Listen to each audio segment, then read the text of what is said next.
Sementara di sisi lain, anggota para revolusi Cina tengah membahas sebuah rencana di mana faktanya, rencananya adalah akan membantu Chan untuk menjebak Dragon pada saat acara ulang tahun anak dari Pak Gubernur.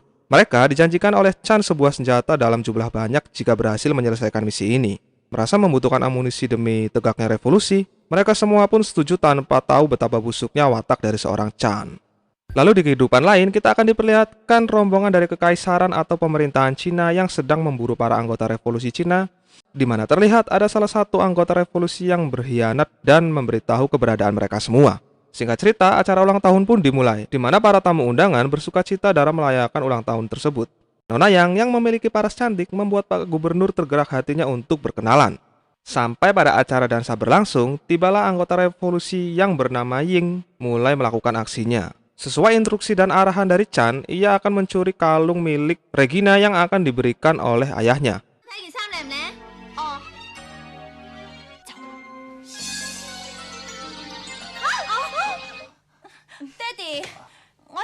Dragon yang melihat ada keanehan, ia pun mencoba mengecek ke kamar Regina. Tetapi ia justru dimarahi oleh Pak Gubernur karena dianggap tak sopan.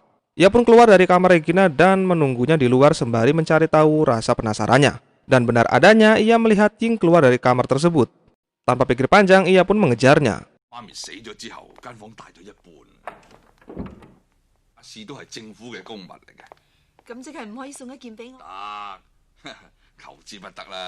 Sementara Ying sendiri berhasil mengambil kalungnya. Terlihat Ying hanya mengambil leontinnya lalu meninggalkan kalungnya. Saat akan kabur, ia pun kepergok oleh Dragon yang sontak membuat Dragon berteriak sampai terdengar Pak Gubernur. Yang secara kebetulan Pak Gubernur berada di kamarnya dengan Nona Yang. Dari sinilah fitnah Dragon dimulai, di mana Karina yang sudah memegang leontin tersebut sengaja memasukkannya ke dalam baju milik Dragon. Alhasil, di saat dilakukannya pemeriksaan, Dragon yang awalnya menuduh Ying pelakunya, Ying pun tuduh balik dirinya dan Dragon pun sangat kaget ketika mengetahui leontinnya berada di sakunya. Atas kejadian ini, ia pun ditahan dalam waktu-waktu tertentu saja. Seusai pesta, Maggie dan Karina pun mencari makan malam di luar. Namun tanpa Maggie sadari, tiba-tiba Karina diculik oleh orang kekaisaran dan Karina pun dibawa ke pemimpin mereka.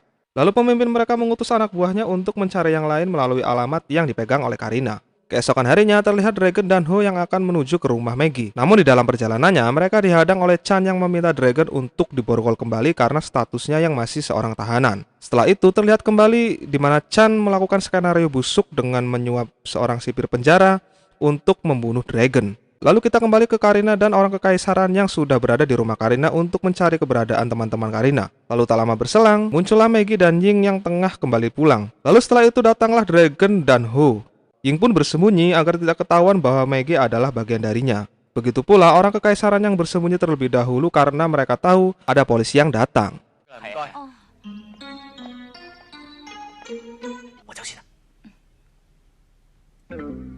Saat Ying akan pergi, tiba-tiba Komisaris Tung datang juga untuk berkunjung dan mengobrol dengan Maggie. Dragon yang tahu komandannya berada di sini, meminta Maggie untuk tidak memberitahu keberadaannya.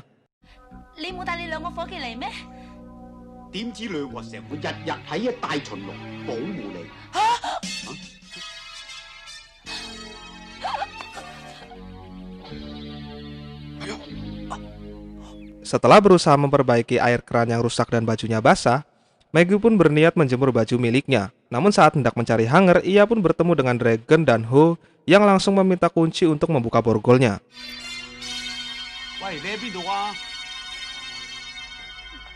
Tanpa mereka semua sadari, telah banyak orang di dalam rumahnya. Namun hal itu disadari oleh Dragon yang melihat Ho dan Karina yang tengah disekap di lemari. Setelah berganti pakaian untuk mengisi kekosongan, Pak Komandan mengajarkan tutorial cara memborgol yang baik dan benar. Tanpa dirinya sadari, kuncinya telah tersempar tadi oleh Dragon.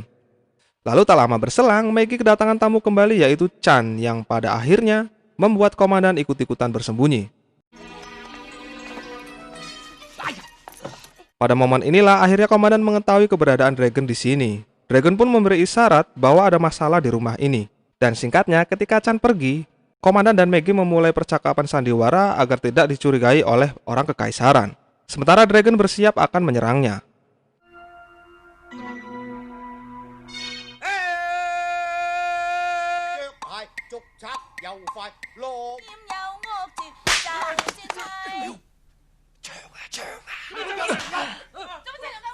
Merasa mendengar temannya sudah ditangkap, membuat orang kekaisaran tersebut keluar dan menukar Karina beserta Hu untuk mengembalikan temannya.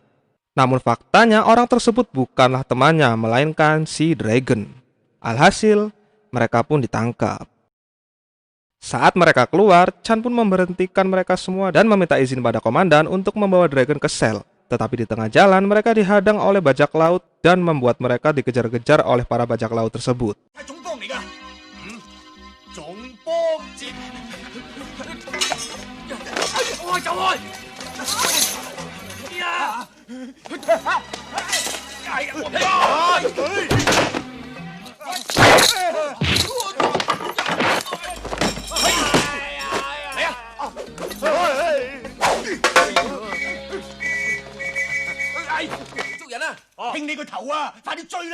Setelah itu, Chan memerintahkan sipir penjara untuk membawa Dragon ke sel yang kebetulan dilihat oleh Ying dan Yang. Tetapi faktanya, Dragon tak dibawa ke sel, melainkan dia dibawa ke sungai untuk dibuang. Ying yang mengetahui hal tersebut, sontak segera menyelamatkan Dragon dan membawanya ke markas. Di satu sisi, terlihat para pembajak laut yang mengetahui kaptennya tengah jatuh sakit. Akhirnya mereka pun memutuskan untuk mencari obat. Lalu kita akan diperlihatkan kembali kebusukan Chan yang dimana kali ini ia bekerja sama membantu kekaisaran untuk menangkap semua orang revolusi dan mengambil sebuah dokumen rahasia yang dipegang oleh anggota revolusi. Disinilah para anggota revolusi meminta maaf pada Dragon atas perbuatannya menjebak dirinya. Ying dan Yang sadar bahwa apa yang mereka lakukan dengan membantu Chan adalah sebuah kesalahan. Dan dari sinilah mereka bekerja sama meski tak berada dalam satu frekuensi.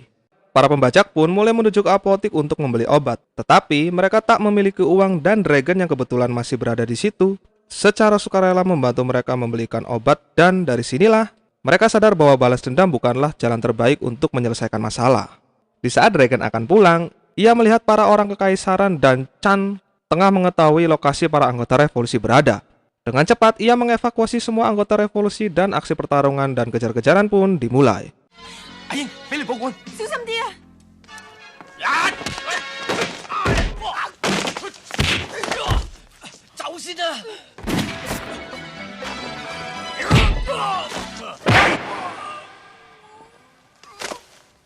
Dragon yang masih kalah jumlah, ia pun dibawa ke sebuah tempat penyiksaan milik para psikopat.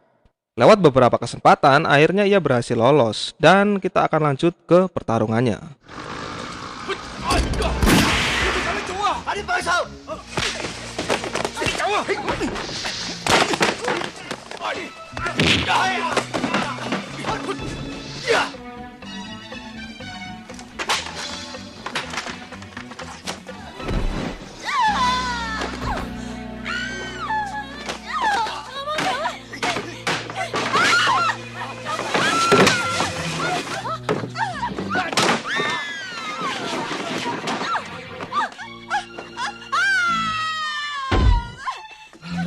Merasa sudah kewalahan, Nona Yang pun menyerahkan buku itu kepada Dragon dan aksi kembali berlanjut.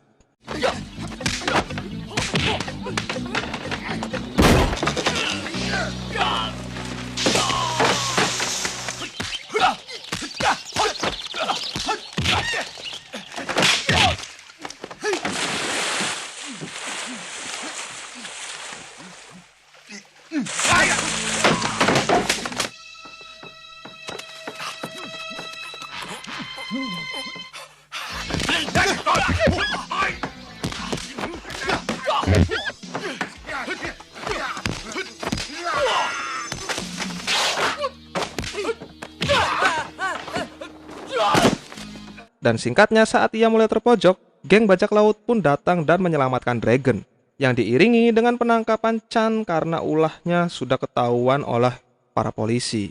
Tetapi dirinya masih berusaha kabur, namun hal itu bisa diatasi oleh Dragon.